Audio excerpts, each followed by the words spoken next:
It's just fun. We're little kids looking for buried treasure. You can see how this could be addicting. It's kind of like fishing, right? Every tube is a new prospect. It's pretty exciting.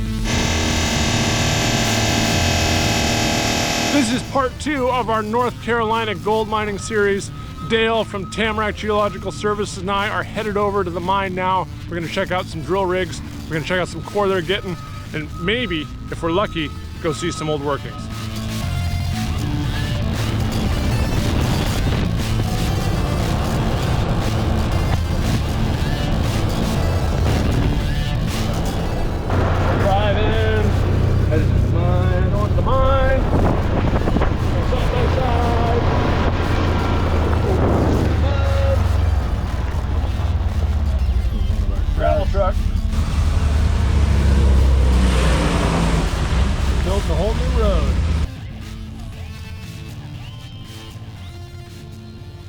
Just pulling up onto the mine site here. Hey Dale, what are we looking at today? We're gonna go see some drills and yeah, we're gonna go look at the drill. We're gonna go check out Morgan, see where she's at. yeah, hey, there's Morgan. We're gonna go just kind of show you around the site here. We're gonna go down and look at the drill and yeah, see what the rocks look like. And there's some more workings we can see maybe? There's like an old shaft over there. There's an old shaft over here. There's all kinds of like old stuff on this site because they've been working it for so many years. But yeah, we'll have a look at that. Maybe we'll go talk to John Reynolds. He's our geophysics guy. Cool. You know, Talk some history. talk some history. Awesome. Let's do it. So this is one of your little core sheds on site, huh? Yes, this is our other company, Global Geosystems, and this is one of our kind of prototype core sheds that they're really handy because you can like flop them down on a drill site. Sure. And bring the core in here, be out of the weather. You can really work. You can do a lot of core logging in here, about 250 feet at a time. So it's like good for like early days projects. And they're totally mobile. You just Yeah, and they're totally put them on a mobile. truck. Put them on a truck, take them out to your site. It's pretty easy. But we were essentially logging core in here for the first, well, really until a couple weeks ago. When you got that other shed. Yeah, we got that other shed, and now this is going to become where the core gets geoteched. We haven't even talked about that yet. That's where you measure like basic engineering properties on the rocks. Okay. Where the core gets photographed and all that stuff, and then it goes into a truck, comes over to the other property, and that's where I'll log it. Oh wow. Yeah. So this will be here for a while, and we're building 2 more core sheds. There's these containers over here. They're outside. Wow, wild. And in a saw room. We're headed down to the drill rig right now. Dale's gonna take us down there. This is hole 13. Yeah, this is 14. This is hole 13. It's down the hill there a little ways. Our first 2 holes were over here, kind of on this rock pile, and then the other 2 holes were over there next to that. We call it the north shaft. Okay, that fenced area over here. Yep. Over Okay. there. And then we moved down the hill. We'll walk by where we drilled a whole series of holes, and then we moved the drill even farther down the hill to the south. So just to get oriented, this is in general north, and this is south. Okay, and so the old workings are here on the fence. Yep. And they go down kind of this way. There's a shaft that goes vertical, like 210 feet or something like that. Oh wow. Okay. Yep. And they access some old workings. And we drilled next to that, and then this shaft goes all the way down to 1,400 feet.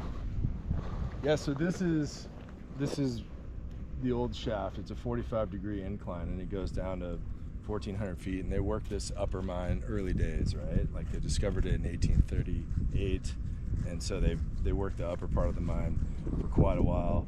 Down here, you can see how it gets kind of red, and there's some flags down there. Yeah. Morgan and I came here and sampled that last April, and got some really good numbers, including about 17 grams gold. Whoa. One of those. And so, really? Yeah, so we're kind of in the oxidized part of the ore body in here. So this is a pretty good place to get a look at the rocks, and kind of, we know the ore body, it's partially right there, and it also goes back over that way. And so this was like the original outcrop strike that they started on 200 years ago. Yeah, exactly. Wow, wild. And then they came down and basically sunk the shaft on it and worked it all the way down to 1,400 feet. The old timers came in, got the easy stuff on the surface. Exactly. And then, what, in the 50s you said they came to Tennessee copper? 60s, 70s. Okay. It kind of got another bunch of work done to it. But this is the old workings. Obviously closed now. No one's getting down in there. No. They're not reopening it. No. Nothing like that. Exactly. But this is a good spot to see the outcrop. Yep. Cool. And then we have multiple other shafts here that, you know, were used for the mine to access certain parts of it. Early days. So this is where we drilled our first 2 holes of the project. Okay. We drilled the first one here, an inclined hole, and then we drilled the vertical hole. And so those are holes 1 and 2. Were those good holes? They were good holes. And then we moved the drill over here. Now you can kind of see where that north shaft is. In the fenced area. Yep. That's where we moved the drill next. We drilled 2 holes there. They were pretty interesting holes as well. And then we moved the drill down the hill here. Awesome. Yeah, and you can kind of see the mass of the drill in the trees. Yeah, right through the trees down there. Yeah. Yep. So all this stuff, these 2 holes and those 2 holes over there, that's kind of an exciting public release here in the next couple of weeks. Yeah, in the next couple of weeks we'll be talking about what we found up high, and then we've also drilled all the way down dip from that station there, and so we're working on getting those assays back. Working on those later. We'll be talking about those to the public. Cool. Yeah, it should be pretty fun. And so this is a pretty cool project. I've never kind of been on the leading edge of a project like this, but this is being run by Metal Source Mining. So if you want to get more information and kind of keep tabs on this project, I'll leave a link to their website down below. Check out what they're doing, and you can check out their latest news releases on their website. We're down here at the next drill pad that they've put in holes. What holes are we at now? Like we're looking 5, at 6, holes 7? 5, 6, 7, and 8 here. Okay. And these were drilling kind of down dip from holes 1 and 2 where we were before. Yeah. And these are some of our best holes of the project. Wow, okay. So this is casing. So like this is the direction that the hole was drilled. And this holds the hole open. Yeah. Yeah. This holds the hole open, so the top of the hole is like pretty unstable soil and stuff, right? And then when you get into bedrock, then you don't have to case it anymore. Then you can just go through with the drill rounds. So all these lines that you're seeing on the ground, these are all electrical wires for downhole geophysics. So whenever we hit an ore zone in here, we put a probe down the hole, and essentially he applies some electricity to the probe, and how long based on how the mineralization reacts to that electricity, yeah, kind of tells us what it is. That's wild. Yeah, and so we've done what's called an IP survey, an induced polarization survey, all on this property. And so we're able to connect what we found in these ore zones to what we're seeing in the other places. Wow, cool. And so we're able to actually like fingerprint the polarization response, which is the one that we're interested in, of what our mineralization looks like, and tie it to the rest of the survey. So it's pretty helpful. So a hole isn't just for core. No. You can do all kinds of cool stuff. Yeah, we're doing some other cool stuff with it. And all of that's going to help us hopefully discover another one or multiple of these. Do you feel like this ore body is hugely expansive, or there's multiple lenses around that you're looking for more? Well, we know it pinches and swells, and it kind of varies along down dip and along strike, right? And so what we're trying to understand right now is like where that's happening. But we have in general the target horizon pretty well nailed down. It's about that 50 to 100 feet horizon that we were talking about before. And so we can track that horizon, and it's a matter of finding where that horizon is and also has the massive sulfides in it. Gotcha, okay. Yeah. So like right now we're working this zone to the south along strike and down dip. So that's like kind of the plan. So we're incrementally growing what we know here beyond what the old timers have. Gotcha, okay. And trying to see how big this thing is. And then once we have that figured out, or maybe even simultaneously, we'll start working the rest of it. The rest of the trend, north and south. There's a lot of noise going on down here. What's going on down there? Yeah, that's where the drill is. We should head down there next. Let's do it. Have a look. Well, I'll tell you this, North Carolina clay is not something I'm a fan of, especially after it rains. It's all sticky. Not used to this clay stuff. We're down here at the drill. Dale's gonna give us a little tour. So this is hole 13. This is hole 13, so we're drilling core here. So there's, like we talked about, there's multiple types of drilling. This is a core rig. So essentially what you see here is they're adding a drill rod to the hole to go deeper. So they use those drill rods they clamp onto it with the drill head, and that's what spins the rods, and that's ultimately how they're able to cut the rock. That rock slides into a core barrel, and that core barrel they pull up with a wire line. Yeah. And they dump it out onto their tray there, and that's when we look at it, and then ultimately it goes into a box. Okay. And then we take it over to the other core shed, and that's when we look at it. So this is kind of the whole process. So right now they're just getting ready to add a stick of rod to go deeper. And you can see the holes, the drill is kind of inclined, right? We don't really drill vertical holes here as much. We typically like aim for a target, right? So that could be on kind of any azimuth or any dip. And that's how we kind of shoot for hitting the mineralization in specific places. Gotcha, okay. Yeah. And so they just added 10 more feet. Yep. Now I'll start turning this thing, and it'll take, what, a couple of minutes to go 10 feet, half an hour? It can take a while. It can take like 10 minutes if the rock's really soft. It could take an hour if it's really hard. Okay. Yeah. So right now, when they're kind of in the mineral zone, the rocks are really like silicified and hard. Super hard. And so it takes a little while for them to drill around. We'll go down and look at the rocks. We'll see what we're seeing there, because we're at the point where we need to decide how deep we're gonna go. Yeah. So we'll go flip the boxes open, see what we see. How deep are they now, do you know? You know, when I was here earlier, they were down around 550 feet. So they've been drilling for a little while. They're probably close to 650. Okay. Yeah. So kind of right at the bottom where your target was 700 roughly. Yeah, we're gonna probably take this to around 700 and see what we see. Yeah. Yeah. So now the drill head's turning, so that rod's spinning really fast. There's a diamond drill bit on the end that's cutting the rock. And that's down 550 feet, Yep. roughly 650. Yeah. And they're applying pressure to that, and as it's cutting the rock, it's sliding into the core tube. So here's the old drill bits. This one's toasted, but that's what's on the end of that drill rod down there, 500, 600, 700 feet. And it's all impregnated with diamonds there. I don't know if you can see them shining in the light. But that thing turns really fast, cuts that rock into a hole that big. So we're just gonna take a look at these top couple of boxes, see what we see. Yeah, so you always need water, right? Because like when you get it wet, you can't really see much. So kind of my process is when we're getting close to the mineralization zone, I kind of babysit it, right? Like I'm here at the drill pretty often. Yeah. But I'll get some water on this, and then we'll be able to give it a look.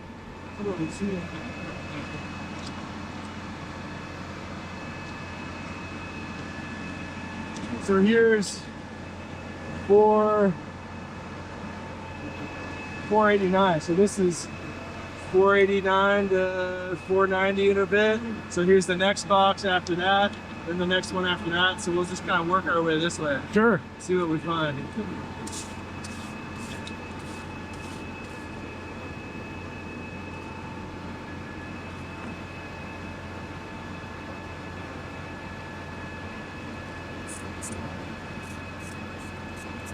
So this is like just a carbide tip scratcher. And that's kind of how I can tell if it's silicified or not. As I come through and I give it a scratch. If it's really difficult to scratch, it's kind of like scratching glass when it's really silicified. Sure. So this stuff is like pretty weakly silicified and pretty pyritic.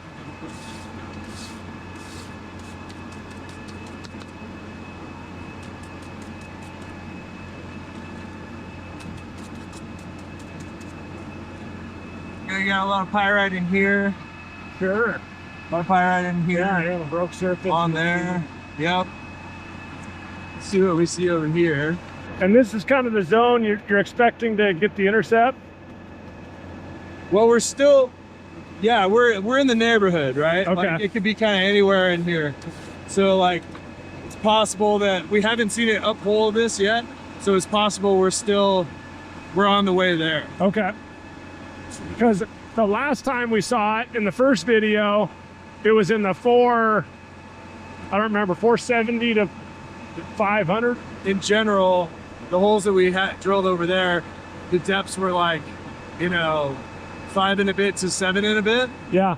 And then we drilled a couple of holes over here where it was a little higher. And now we're kind of have this wide range of possibilities. Down dip on it. See it. Right? Yeah. So now we're kind of out here drilling where we haven't drilled before. Yeah, gotcha. So I mean, it could be at 600. Yes. We could be down dip on it. Yep. In this hole. It could be down there a little way. So we're still trying to understand what's happening in this area. This looks a little interesting here, huh? Is that sphalerite I'm seeing, or is that? Yeah, that looks like our tan sphalerite. So it's got multiple colors, right? But in this situation, it's very similar to that tan stuff that we saw early on. Right. In that hole that's over in the core shed. So that's a good sign. The other thing that we would be looking for is like a lot of carbonate. So a lot of the white stuff. Right. And I remember in the first video, it was lead and then pyrite, and then you had that massive band. Yeah. So in the next couple of boxes, we're going to be looking for the galena and the dark pyrite, and then hit that massive band. Yeah, exactly. So actually they did a bit change, so they're not as far down as I expected them to be. Ah, okay. So right now they're down at 522. This 514, 522.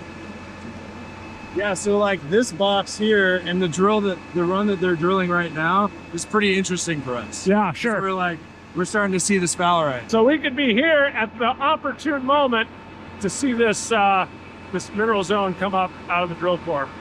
Yeah. This is exciting. So they just finished their, what, 10 feet here, Dale? Hopefully. Now Yeah, if the rocks are good.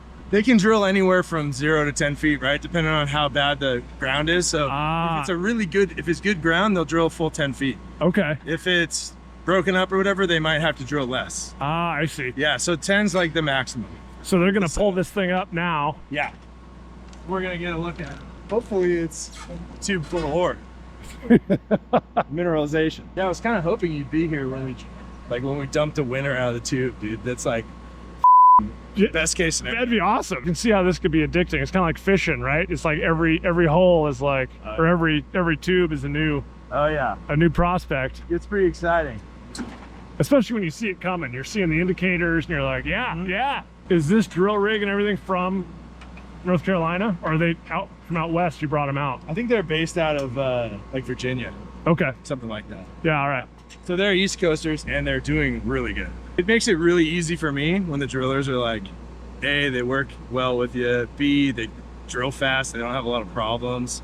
So these guys have been like fantastic. Before at Longyear Company, they're just crushing it. So they're down fishing for this thing, huh? They dropped this thing down. So that thing that they drop down is called the latch head. And it goes down and it clips onto the core barrel. And you'll be able to tell they'll stop dropping it down here soon. And then they'll hoist it up. And when they hoist it up, they'll flop it out onto this rack. Cool. And they'll do some stuff with it before they're able to dump the rocks out. Nice.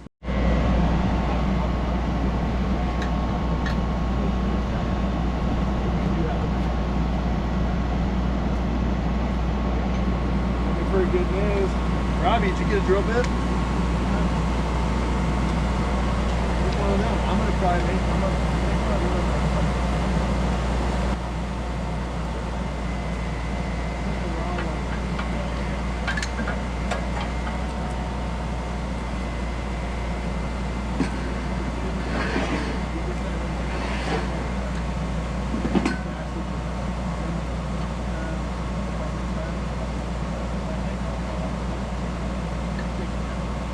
Yeah, so now they just swap. Those are the core barrels, and so they're swapping that out. Oh, so they can get turning again before they just swap back and forth. Yeah, it makes them a lot more efficient. Yeah. So they and that's a safety mechanism that they use to keep the whole system from like separating when they sling it up there. Sure. And get it in. But you can see a little bit of rock poking out of that run or that barrel that they just set there. Yep. The water leaking out, that means they got a full run. So okay. Drill 10 feet. Cool. Plus a little bit. Plus a little bit. Plus 2 inches.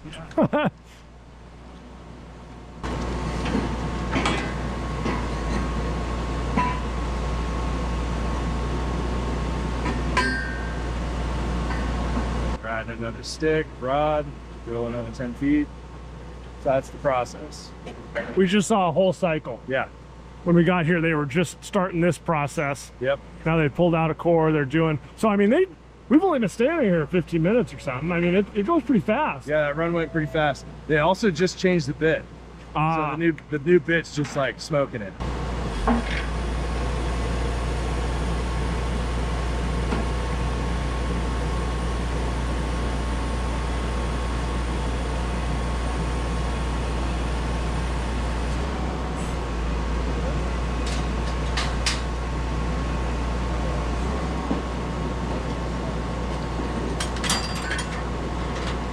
So since that's the bottom of the hole, they flip the thing around once they get that off Okay. the barrel, and then they can dump it out. And that part at the bottom of the core barrel has kind of got like a Chinese finger trap type like mechanism in the bottom to help it hold on to the core when they pull it back up. Oh, cool. Yeah. So they'll push it through the So bottom. they'll spin it around and then they'll dump it out this way. Okay. Yeah.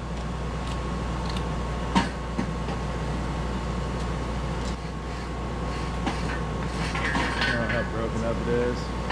That's okay.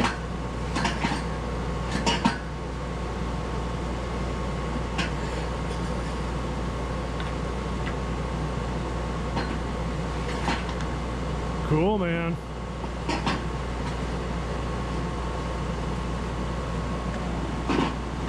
Yeah. So once he's got that done, then it's safe for us to go look at it. It looks very silicified. It looks a little bluish to me. We'll see what we see. Yeah. Yeah.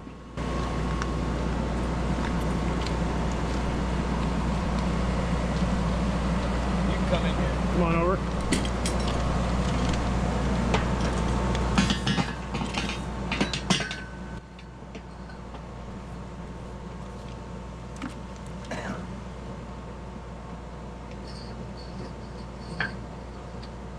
So I don't see a lot of sphalerite in there, but it's really silicified. There's a lot of pyrite.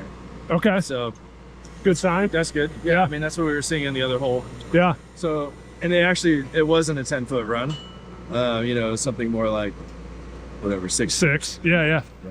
Well, that's the whole drilling process from start to finish. So here again, we can't talk specifics because we don't have the data yet and we don't have the okay to release what we do have. But if you want to follow along, check out Metal Source Mines. Again, link in the description down below. But now let's go check out some VG in these rocks, and I'll get my close-up camera and my microscope on them and see what we can see.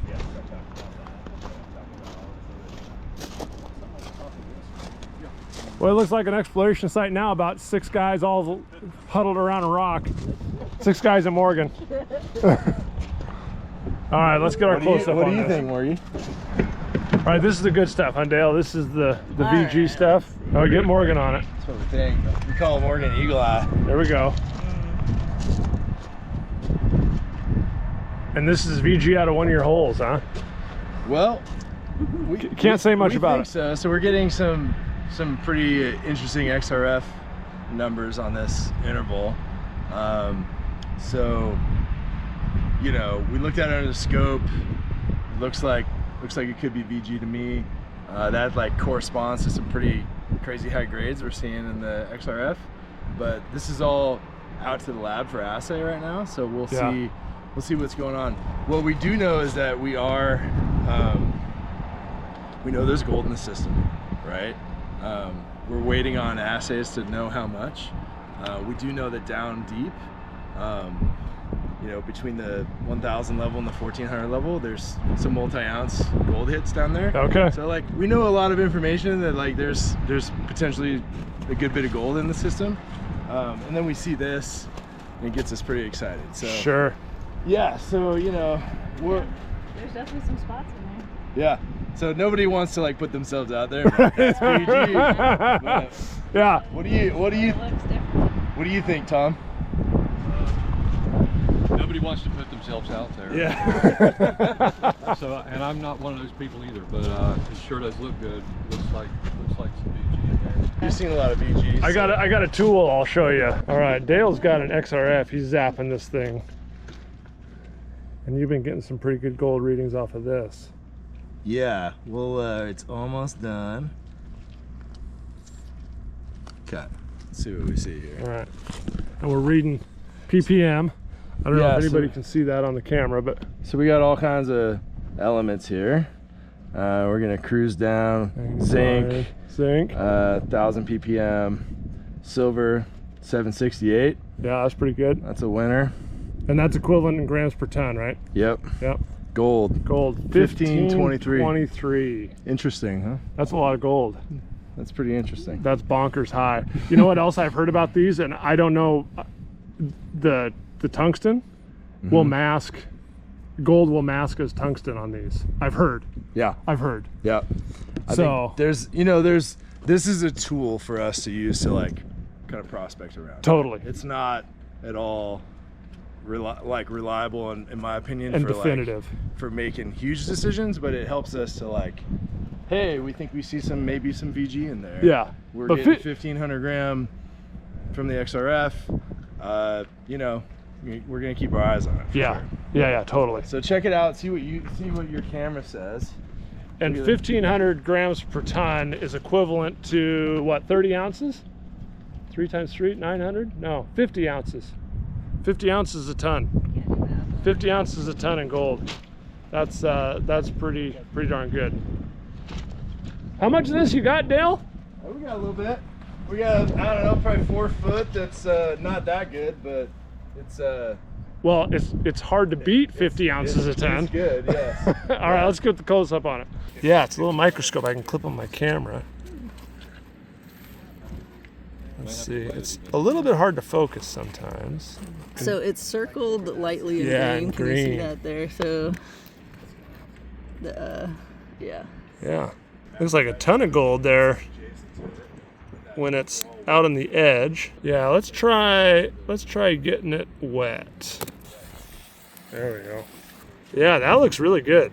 That looks really good. Can you see it from where you're at? Yeah. It almost looks like there's gold with like a silvery colored halo around it, huh? That's good looking stuff. Yeah, I think that's gold inside. And then all these fine little pieces down here. See that? The bigger sounds about yellow right. blobs, That's where's like my a finger? 25% silver. These ones aren't gold, Right. but there's definitely gold That's going to be white. That's roughly associated. See all that 700 fine grams, stuff 1500 there? grams. You can That's get it in like the sun just a third right. to- it's like Yeah, 1/3 silver, 2/3 that's gold. good looking stuff. And the XRF confirms it. Find more of that, Dale. Double that. All right, guys, I'm here with Tom Kleberg. He is the COO of Metal Source. He's going to give us a little bit of history on the area, and he knows a lot about the general area and some of the gold mining that's taking place here. Thanks, Jason. Yeah, we're standing at the discovery site. Originally discovered the first silver mine in North America, particularly in the United States, in 1838. So there was a garden spot here, and the fellow that was plowing hit apparently some sort of carbonates of some base metal carbonates. He called a gold prospector over here, and they began to sink a shaft. And 60 feet down, they hit a fabulously rich ore body that comprised of a lot of native silver and some lead and zinc and other minerals, gold. So they began to mine that. Some specimens of native silver went immediately to some of the biggest museums in the United States at the time. Within a year, they were sending silver to the Philadelphia Mint. So that was the first domestic silver from which coins were produced, since that mint started to make coins in 1794, silver coins. Today, we're doing some exploration techniques here that involve some high-end geophysics, some deep drilling, and some other geochemical approaches that we're using. But if you look down in here, you'll see some of the old workings are still evident. Some of the railings there that were put in the last century. This incline shaft that you see the railings of goes down 1,400 feet. So we're taking a multi-prong approach to assimilating all the data that's been gathered here before, data from other companies that have looked at it in the past, putting it particularly in 3D models and using new approaches. We're finding some good results. It started with some shallow workings right here, and then Tennessee Copper came in and did some extensions in the 60s and 70s. Was it continuously worked? Was it off and on? Were there high points and low points? You're exactly right. That's pretty much describes. There were high points and low points off and on, but the highlights of this were after the discovery, the mine produced a lot of silver and lead, particularly in the 1800s, mid-1800s. Zinc wasn't sought after then. In fact, zinc was a detriment, and it made it difficult to recover silver back in those days.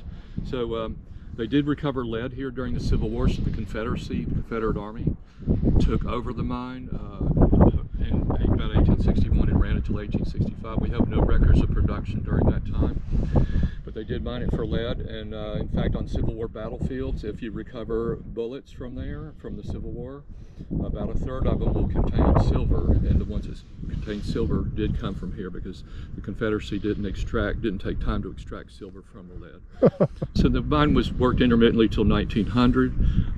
That was the last time it was worked deep underground. In 1960, a company called Tennessee Copper came along, and they made an expansive underground testing, including they discovered that the ore bodies were large and extensive and had not been mined previously. They weren't mined out, they were still extant. In 1990, we built nearby a processing facility, and we took 3,000 tons of some of the material that Tennessee Copper had left here at the surface.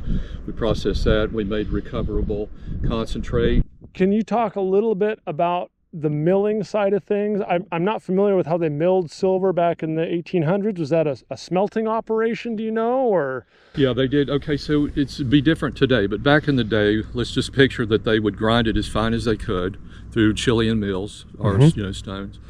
Once they did that, they would put it in big wooden tanks that were called buttles, which are basically just gravity sap. The heavies would settle the bottom. And so it was very primitive. So they would scrape these heavies off the bottom, which would be ground up lead, zinc, silver, and gold. And then they would take that immediately and they would run it through some, through some gravity separation processes, which would probably be sluices back then, trying to refine it a little bit more. And then, yes, they would smelt it on the site. So they would produce pigs that were 80 to 100 pound lead pigs. And in those would be the silver and gold would be in those lead pigs.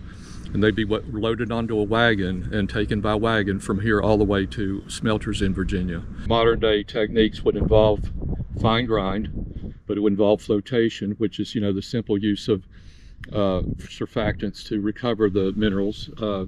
Very environmentally friendly process.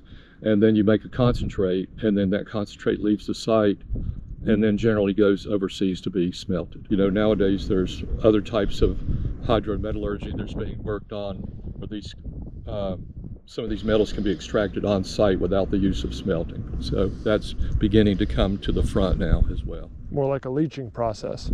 A leaching process, yeah. We don't have a lot of smelters inside the United States, but we have other potential techniques we can use to extract those metals. Yeah. Boy, it's interesting stuff. Thanks a lot for having me out and giving me a tour, and sounds like you got a real interesting project going here. I think we've got a winner on our hands, and I appreciate you coming out and taking time with us. Absolutely.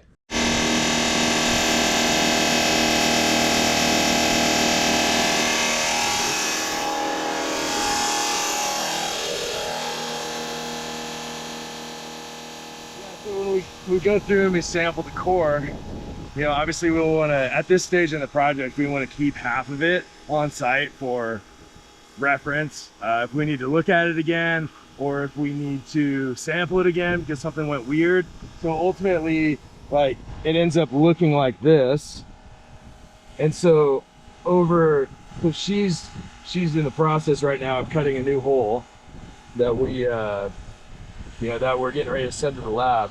But this is one of our best holes that we got so far, and you can see we essentially have that's essentially massive galena and some sphalerite. Yeah, and it shows really well when you get it wet, and I'm not standing in the sun there in the way. Oh yeah, yeah, look at there, nice and banded through there all the way down.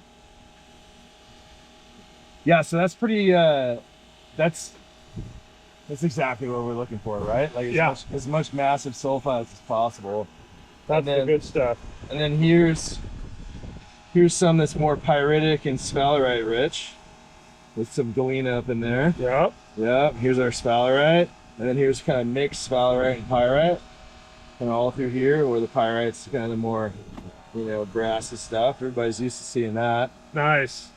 And just to clarify, you cut these in half, sent half off for assay. Yeah. And the other half stays here, like you say, for reference and stuff like that. Show guys like you, show the investors, you know, if I want to look at it again for whatever reason. Yeah, I get you. You know. And this was your best hole. This is like 10 or 20 feet of hot stuff. So we're basically 607.8 to 628. So 20 feet plus. So we're doing pretty good with this one. Yeah, that's a good hole. Yeah. And this is one of kind of 3 zones within this area, like that we saw in this drill hole. So this isn't all of it. Oh wow. Yeah. So you got a hot spot, but there's 2 other areas there's 2 other good ones too, but this is the best of it. Yeah. Yeah. Yep. So pretty exciting. We like to see that. So it looks similar to what we saw over there in hole 11 earlier. Yeah. Yep. And just more of it. just more of it. Just more of it. Like we expected when we go deeper on this thing and drill kind of between the 10 and 14 level, like we're gonna see a lot of this. Yeah. And then it's gonna be a matter of like growing it down dip and along strike a little bit more. Cool. Yeah. So pretty this is the show core. Yeah, this is show core. This is the equivalent of the nugget patch here. Uh-huh. Yeah. Yeah, look at all that galena sprinkled through there. Mm-hmm. Yeah. And we know, you know, we think kind of based on what we're seeing with the rest of the holes that, you know, there's probably some gold related in here too. Sure. So like you add a little gold credit to this and it's gonna run pretty good. Assays will tell you. That's gonna be pretty good. All right, I had a little extra time in my hands, so I've come over to their core saw. I've taken all the sludge out of the bottom. I've got a little sample of it here. We're gonna go pan it, see if we can find any little fine gold in this stuff. I got all that sludge kind of mixed up, and there's really not much that's settled out. It's so fine. I was hoping to see some sulfides or something. Let me get it panned down a little bit and show you what I show you. A lot of fine sulfides in there. I don't see anything really obviously gold. I think right at the leading edge, that little bit of white might be galena, but I'm not sure. It's hard to tell. It's really fine. There we go. No luck in the gold. John, what the heck are we doing out here, man? I'm John Reynolds, and I'm an electrical geophysicist from Southwest Colorado. So basically, we came in here and we started out running 2 different project areas with magnetotellurics, which is basically a technique that uses the Earth's natural electric fields that are generated by the solar winds from the sun impinging on the magnetosphere. So they set up these waves in the ground, electric waves. We monitor the incoming magnetic, the resultant electric, we ratio those together, and we can calculate conductivity or a resistivity number, and we wind up getting a vertical, kind of an upside down snow cone, estimation of what the conductivity is of the Earth, from very shallow, 10,000 hertz, way down to 2,000 seconds, which is down kilometers. Now we've moved into the IP mode when we came back and started running lines of polarization. I want to kind of show you what some of this plan looks like. These are the red lines here, and these are the IP lines. These are the known trends on the Silver Hill project. The mine area is right in here. So we've gone ahead and run some lines like that. And one of these lines of IP looks kind of like this. The top section is the apparent resistivity, and basically the reds here are conductive. This is probably a fault structure. That's another fault structure. The yellows and the whites are high resistivity, resistive rock. Now over here, the bottom one is the polarization.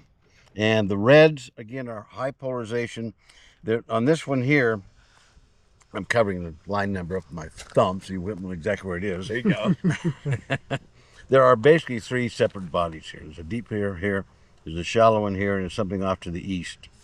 And so once we get that, we can come back and run some tighter detail across this and target some locations to drill and see what causes these anomalies. These are undoubtedly these kind of high resistivity rocks caused by sulfides.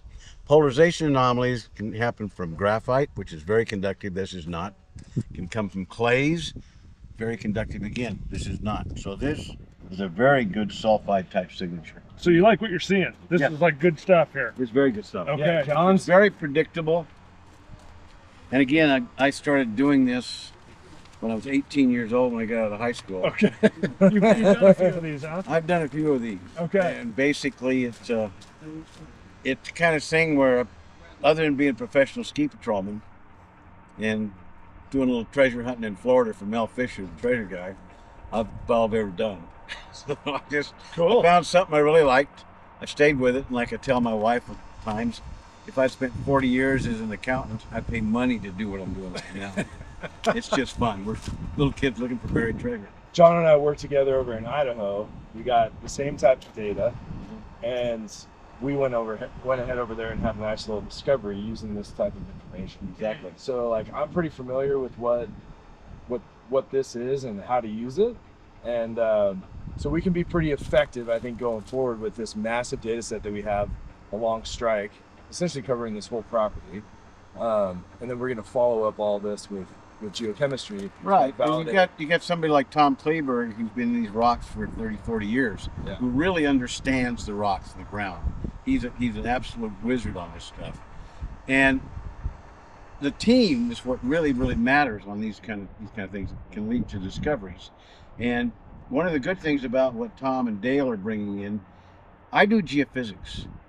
It's called geophysics. The geology has to come first. The physics has to come second. You don't want to have physiology.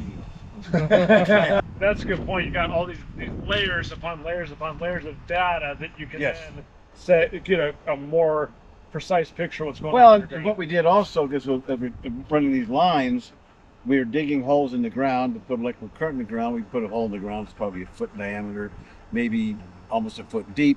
We make a hole that we can put salt water in, shove a steel rod into it, and inject electrical current. Well, what we did on this one is, since we're digging a hole, the same hole on every spot pretty much, we took geochemical samples.